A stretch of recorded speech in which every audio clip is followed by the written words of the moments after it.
बच्चों, कैसे हैं आप? उम्मीद करती हूँ आप बढ़िया और मज़े में होंगे और अपनी जीवन एक स्वस्थ तरीके से जी रहे होंगे। तो बच्चों, आज के अध्याय में हम पढ़ने वाले हैं वचन यानी कि नंबर्स। तो इस अध्याय में हम सबसे पहले जानेंगे वचन किसे कहते हैं। बच्चों, संज्ञा के जिस रूप से उसकी संख्या का बोध होता है उसे वचन कहते हैं। वचन से ही इस बात का पता चलता है कि वस्तु या प्राणी एक है या एक से अधिक। आइए अब वचन के प्रकार भी जान लें। वचन के दो प्रकार होते हैं, एक वचन व बहुवचन। सबसे पहले पढ़ेंगे एक वचन के बारे में। शब्द के जिस रूप से एक प्राणी अथवा वस्तु का बोध होता है वह शब्द एक वचन में होता है। जैसे बकरी, रेल, गेंद, लड़की, वस्तु, ऋतु, दासी आदि शब्द एक वचन है। अब पढ़ेंगे बहुवचन। बच्चों, जिस शब्द के जिस रूप से एक से अधिक प्राणियों या वस्तुओं का बोध होता है वह शब्द बहुवचन में होता है।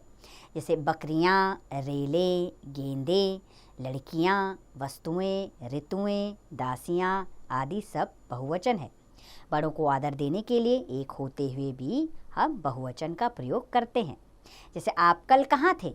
महात्मा गांधी महान थे। महात्मा गांधी एक वचन है लेकिन क्रिया थे में आई क्योंकि वो हमसे बड़े हैं, तो इसके लिए हम उनके लिए बहुवचन क्रिया का प्रयोग करेंगे। अच्छा, हमेशा याद रखने वाली बात भी ध्यान दे देते हैं।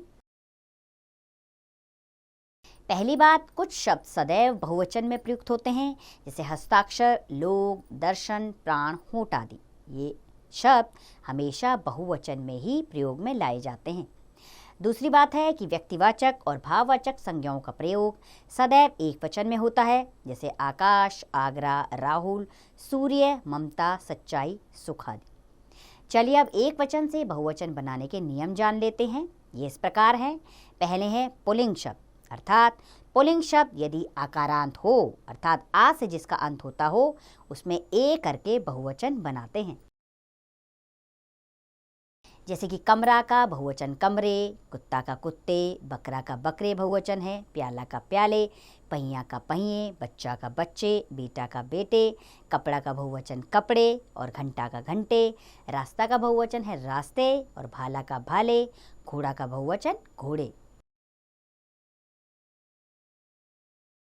दूसरा है, जो पुल्लिंग शब्द आकारांत नहीं होते, बहुवचन बनाते समय उनका रूप नहीं बदलता, ऐसे शब्दों से पूर्व संख्यावाची शब्द लगाकर उन्हें बहुवचन बनाते हैं, अर्थात पहले संख्यावाची शब्द लगा देते हैं।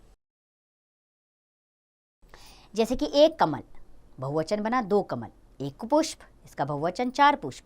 एक गुलाब, बहुवचन तीन गुलाब। एक आलू, बहुवचन शब्द 10 आलू।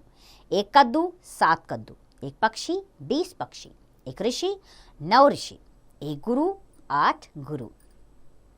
तीसरा नियम है इसका, कुछ शब्दों के अंत में लोग, दल, जन, वृंद, गण, वर्ग आदि शब्द जोड़कर भी बहुवचन बनाते हैं। जैसे कि कवि, कविगण, कमल, कमल दल, बालक, बालक वृंद, ज्ञानी का ज्ञानीजन बहुवचन है, पाठक का पाठक वर्ग है बहुवचन, दोस्त का दोस्त लोग। चलिए बच्चों, अब स्त्रीलिंग शब्द जानें। अर्थात इसका पहला नियम, यदि स्त्रीलिंग शब्दों के अंत में ई अथवा ई हो तो इसके स्थान पर इया करके बहुवचन बनाते हैं। जैसे कि जाति, जातियां, गाली, गालियां, गाड़ी, गाड़ियां, साड़ी, साड़ियां, धोती, धोतियां, रोटी, रोटियां, सीपी, सीपियां, सीटी, सीटियां, चीटी, चीटियां, बिल्ली, बिल्लियां, कलाई, कलाइयां, कढ़ाई, कढ़ाइयां। और दूसरा नियम है, कुछ स्त्रीलिंग शब्दों के अंत में आने वाले इया को इया करके बहुवचन बनाते हैं।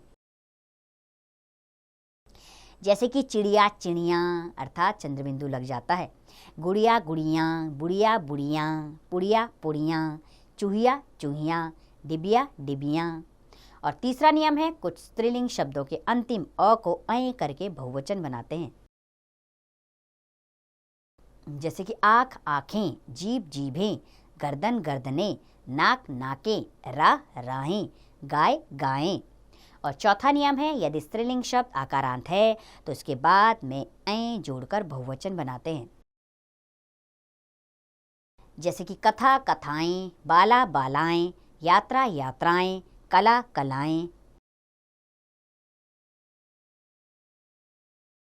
बाधा बाधाएं, चिंता चिंताएं, सीमा सीमाएं, शाखा शाखाएं, कन्या कन्याएं, विद्या विद्याएं। और पांचवा नियम है इसका, यदि स्त्रीलिंग शब्द उकारांत है तो उसमें आए जोड़ते हैं, जैसे वस्तु वस्तुएं, ऋतु ऋतुएं, धातु धातुएं, धेनु धेनुएं। और छठा नियम है, यदि स्त्रीलिंग शब्द उकारांत है तो ऊ को उ करके बाद में आए जोड़ देते हैं, जैसे कि बहु बहुएं, वधु वधुएं, जू जुएं और लू लुएं। इस तरह आप नियम परिवर्तन को जानकर इसके वचन बदल सकते हैं। आइए एक बार इस पाठ को दोहरा लेते हैं। बच्चों, संज्ञा शब्द के जिस रूप से उसकी संख्या का बोध होता है उसे वचन कहते हैं। वचन दो प्रकार के होते हैं, एक वचन व बहुवचन। यदि संख्या एक हो तो एक वचन और एक से अधिक हो तो बहुवचन कहलाती है। किसी को आदर देना हो तो उसके लिए हमेशा बहुवचन का प्रयोग करते हैं। तो बच्चों, इस अध्याय में हमने वचन संबंधी नियम जाने। आप इन नियमों को ध्यान में रखिएगा और वचन परिवर्तित खुद कीजिएगा और इसका अभ्यास कार्य आप स्वयं कीजिए।